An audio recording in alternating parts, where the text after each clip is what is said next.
stopped by the cops so many times on the way, and of course the cops can't speak one single word of English, so they were just shouting at him in Ukrainian.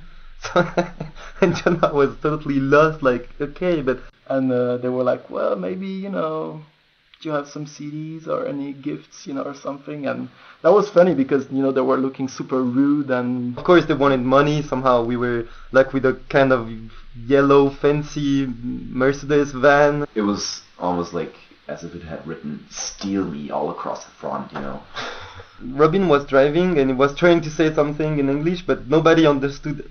Nobody, like, that was great. And then everybody laughed, even the cops, because we were all like, oh. We usually got by with CDs and cigarettes, but sometimes the only thing that helps is money.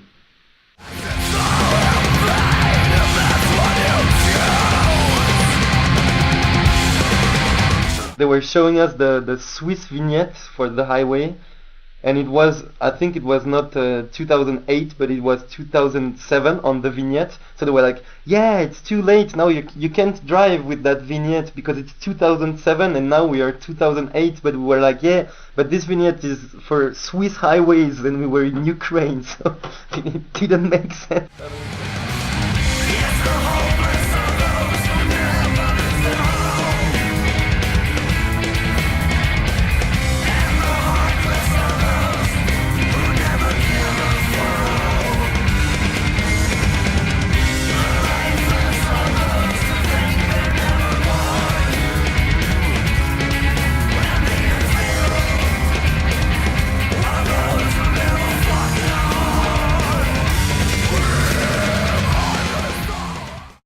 Actually, the only really bad experience we've had with cops was in the US.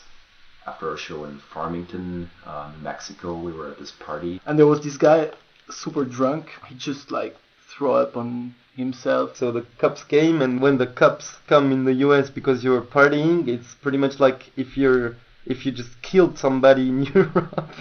Just laying on the floor like this, we were taking pictures with him and everything. Apparently, cops there, they don't like that.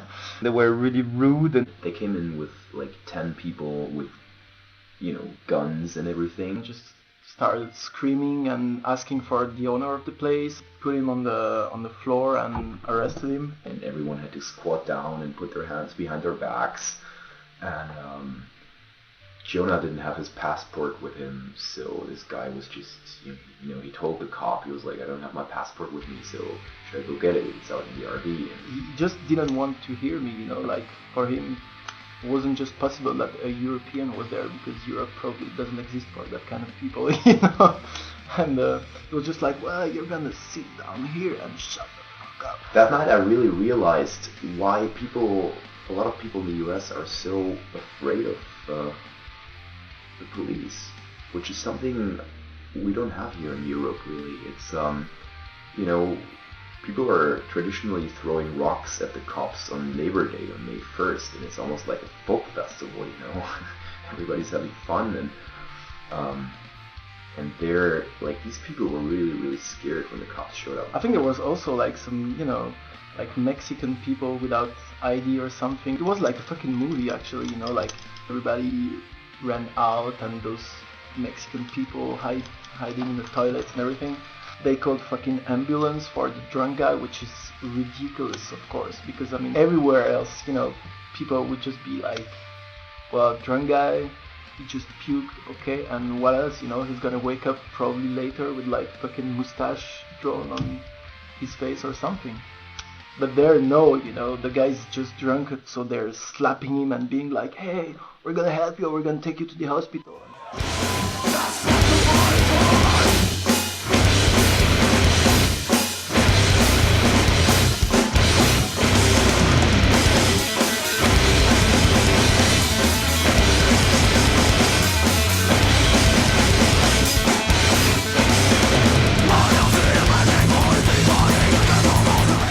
As a European in the US, you feel alienated a lot of times because of this culture of compliance.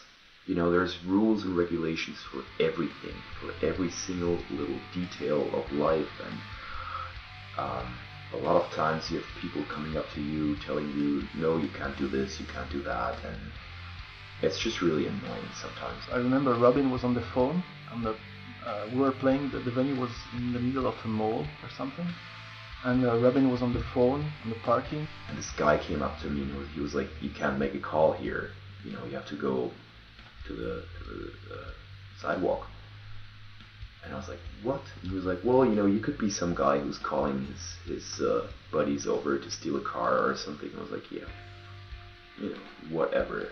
And I was sleeping on a table in a restaurant, just like this, waiting for my food, and someone came to me and was like, well, no sleeping here, I was like, what? A lot of times you just feel like everyone's treating you like a child, not like an adult human being. And I've seen like the most beautiful landscapes I've ever seen there, meeting so much cool people and everything, but it's the country of all the paradoxes. It's supposed to be the country of freedom, but you don't feel like that in lots of places, But I still really, really enjoyed that tour. We crossed the whole country to California, and it was like a childhood dream for me, driving with a huge camper from Montreal to LA, all across the US. It was amazing.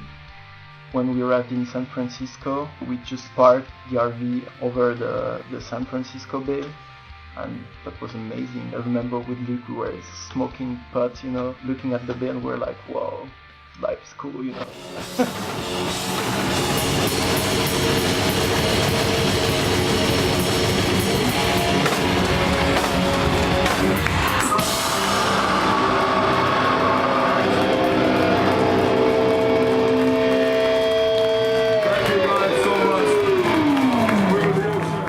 the US tour was maybe the most uncomfortable experience of touring I've ever had. We rented this big RV. It was really big. Huge, with 6 beds and kitchen and toilets and everything. We thought it was a good idea to rent a camper, but it was not.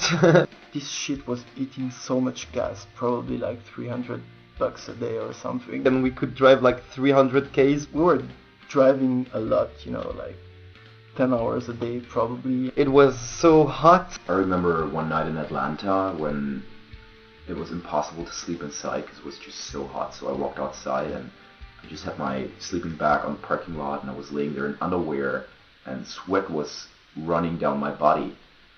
I was so just desperate because, when you can't take off anything anymore, what are you gonna do, When we could sleep at people's place, we could just sleep on the floor, in the kitchen. We just didn't mind at all because it was just fresh.